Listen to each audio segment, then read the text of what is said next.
പിണറായി സർക്കാരിന്റെ കരുതലിന്റെ കഥ പറയുകയാണ് ടുഗദർ വി റൈസ് എന്ന ഡോക്യുമെന്ററി. കേരളത്തിന്റെ സൈന്യത്തെക്കുറിച്ചും ആടിനെ വിറ്റ മുഖ്യമന്ത്രിയുടെ ദുരിതാശ്വാസ നിധിയിലേക്ക് സംഭാവന നൽകിയ കൊല്ലം സുബൈദ് ഉമ്മയെക്കുറിച്ചുമാണ് ടുഗദർ വി റൈസ് പറഞ്ഞതും. CPM സംസ്ഥാന സമ്മേളനത്തിന്റെ ഭാഗമായി സംഘടിപ്പിച്ച ഡോക്യുമെന്ററി ഫെസ്റ്റിൽ ടുഗദർ വി റൈസ് ഒന്നാം സ്ഥാനം നേടി. നമുക്ക് 2 ആടിനെ വേണം വാങ്ങിക്കാൻ പറഞ്ഞുകൊണ്ടിരിക്കുമ്പോഴാ 10 മണിയായപ്പോൾ ഈ ആടിനെ വാങ്ങിക്കാൻ ആൾ വരും. ഭയങ്കര വിഷമമായിരുന്നു. ഭയങ്കര വിഷമമെന്ന് പറഞ്ഞാൽ ഇവരെല്ലാം ഉമ്മ ഉമ്മ ഉമ്മ എന്ന് വിളിച്ചുള്ള കരച്ചിലായില്ലേ. നവകേരള സൃഷ്ടിയായിരുന്നു തീം.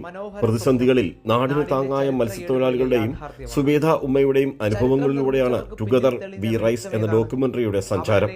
നമ്മൾക്ക് ഈ വിഷയം എന്ന് പറയുന്നത് കരുതലിൻ്റെ കേരളം, ഇടതുപക്ഷ കേരളം എന്നുള്ളതല്ല. അപ്പോൾ അത് ബന്ധപ്പെട്ട് നമ്മൾക്ക് ഏറ്റവും അടുത്ത് കാണാൻ കഴിയുന്നത്, ഞാൻ കൊല്ലം സ്വദേശിയാണ്, അപ്പോൾ അതുമായിട്ട് ബന്ധപ്പെട്ട് നമുക്ക് ഏറ്റവും അടുത്ത് അറിയാവുന്നതും നമ്മൾ കണ്ടതുമായിട്ടുള്ളതാണ് മാധ്യമങ്ങളുടെ എല്ലാം കേരളത്തിലെ ഈ മത്സ്യത്തൊഴിലാളികൾ ഇതിലേക്ക് ഇറങ്ങിത്തിരിക്കുന്നത്. പിന്നീട് നമ്മൾക്ക് സുബൈദ അമ്മയുടെ അത് ഒരു വലിയ വാർത്ത തന്നെയായിരുന്നു. നമ്മൾ പത്രത്തിലൂടെയും മറ്റും ഒക്കെ കണ്ടത്. ഇപ്പം വളരെ സ്വാഭാവികമായിട്ടും നമ്മൾക്ക് ആദ്യം വന്ന 2 മുഖങ്ങൾ അവരെ നമ്മൾ ഡോക്യുമെന്ററിയിലേക്ക് പകർത്തി എന്നുള്ളത് തന്നെയാണ്. കുറച്ചു കാലം പിന്നോട്ട് പോയി പഴയ സംഭവങ്ങളിലെ ജീവിച്ചിരിക്കുന്ന കരുതലിന്റെ ആൾരൂപങ്ങളെ അഡ്വക്കേറ്റ് മുഹമ്മദ് ജനൈദും ഷാംബാബുവും ടീമും ഓർമ്മിപ്പിച്ചു. ഈ ഡിജിറ്റൽ കാലമായതുകൊണ്ട് തന്നെ ഈ വിഷ്വൽസ് കിട്ടുന്നതിൽ വളരെ എളുപ്പമായിരുന്നു. കാരണം എന്ന് വെച്ച് കഴിഞ്ഞാൽ നമുക്ക് ഒരുപാട് രീതിയിലുള്ള എന്താ പറയുക, കുറേ അന്ന് പ്രളയത്തിൽ സംഭവിച്ച ഒരുപാട് വീഡിയോസ് നമുക്ക് കിട്ടിയെങ്കിലും അതിനകത്തുനിന്ന് നമ്മളെ മനസ്സിലിപ്പിക്കുന്ന ഒരുപാട് വിഷ്വൽസ് നമ്മൾ സെലക്ട് ചെയ്യേണ്ടി വന്നു.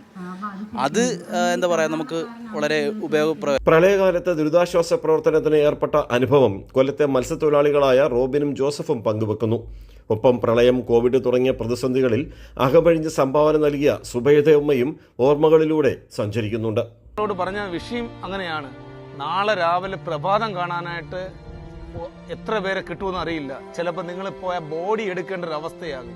നമ്മൾ പിന്നെ പത്രത്തിലും TV-യിലും ഒക്കെ വാർത്തകൾ കണ്ടപ്പോൾ ഭയങ്കര സങ്കടമായിരുന്നു.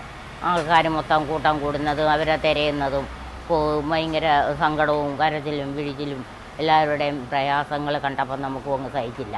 നമുക്കൊന്ന് നെഞ്ചു പൊട്ടി അവരോടൊപ്പം അങ്ങ് ചേർന്നെന്ന് തോന്നിപ്പോയി. അഡ്വക്കേറ്റ് ബി പാർത്ഥൻ, അരുണം എന്നിവർ സംവിധാന സഹായികളായി.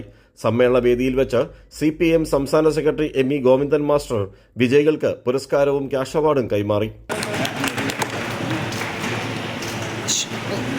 കൈരളി ന്യൂസ്, കൊല്ലം.